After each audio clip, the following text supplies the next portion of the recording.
எதிர்வரும் சட்டமன்ற தேர்தலில் மன்னராட்சி முறை வாரிசு அரசியலுக்கு முற்றுப்புள்ளி. 2026 அதிமுக ஆட்சி மீண்டும் மலரும் என்றும் எடப்பாடி பழனிசாமி நம்பிக்கை.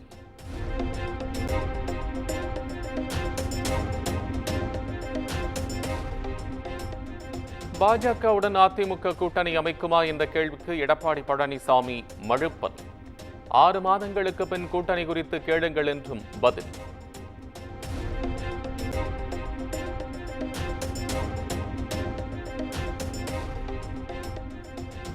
அதிமுகவின் ஒரே எதிரி திமுக மட்டுமே என்று எடப்பாடி பழனிசாமி பேட்டி. வாக்குகள் சிதறாமல் ஒருங்கிணைத்து திமுகவை வீழ்த்துவோம் என்றும் உறுதி.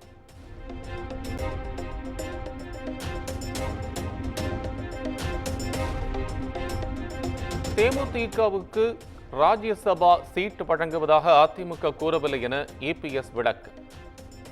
ராஜ்யசபா சீட் உறுதி என்று பிரேமலதா கூறி வரும் நிலையில் கூட்டணியில் சலசலப்பு.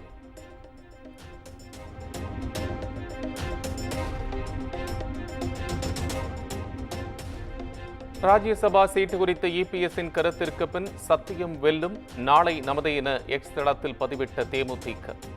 சில நிமிடங்களிலேயே பதிவு நீக்கப்பட்டதால் கூட்டணிக்குள் சலசலப்பா என அரசியல் விமர்சகர்கள் கேள்வி.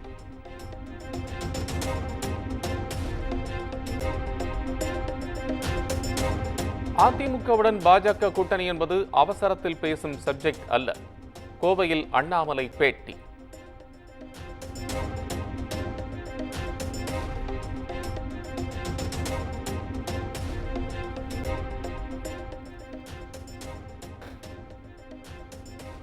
கரும்புக்கான கொள்முதல் விலையாக டன்னுக்கு 3151 ரூபாய் நிர்ணயம்.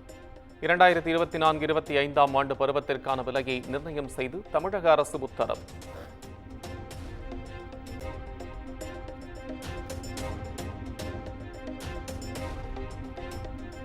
கடல்சார் ஆழ்துளை எரிவாயு கிணறுகள் அமைக்கும் நடவடிக்கையை மத்திய அரசு கைவிட வேண்டும்.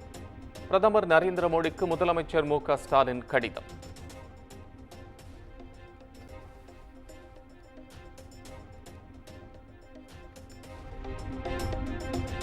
எந்த சாதியும் கோயில்களுக்கு உரிமை கோர முடியாது.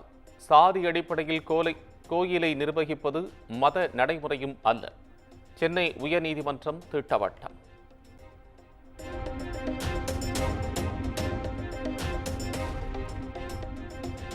பங்குச்சந்தை முறைகேட்டில் தொடர்புடையதாக குற்றச்சாட்டுக்குள்ளான செபி முன்னாள் தலைவர் மதாவி புஜ் உட்பட 6 பேர் மீது வழக்கு பதிவு செய்ய இடைக்கால தடை. 4 வாரங்களுக்கு வழக்கு பதிவு செய்யக்கூடாது என மும்பை உயர்நீதிமன்றம் உத்தரவு.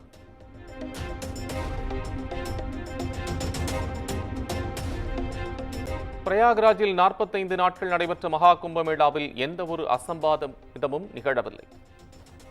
உத்தரப்பிரதேச சட்டப்பேரவையில் முதலமைச்சர் யோகி ஆதித்யநாத் பெருமிதம்.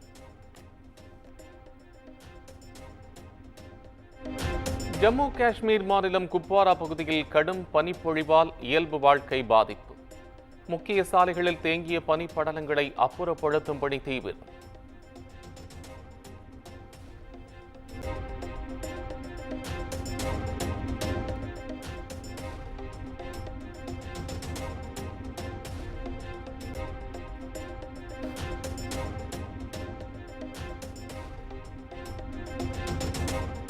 உத்தரப்பிரதேச சட்டப்பேரவை வளாகத்தில் இனி பான் மசாலா மென்று துப்பத் தடை.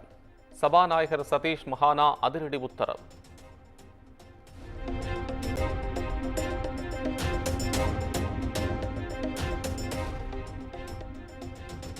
துபாயிலிருந்து தங்கம் கடத்தியதாக நடிகை ரன்யா ராவ் கைது.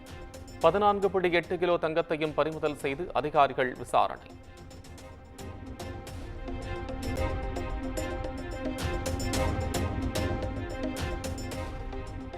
சாம்பியன்ஸ் டிராபி தொடரின் அரையிறுதிப் போட்டி. இந்திய அணிக்கு 265 ரன்களை இலக்காக நிர்ணயித்தது ஆஸ்திரேலிய அணி.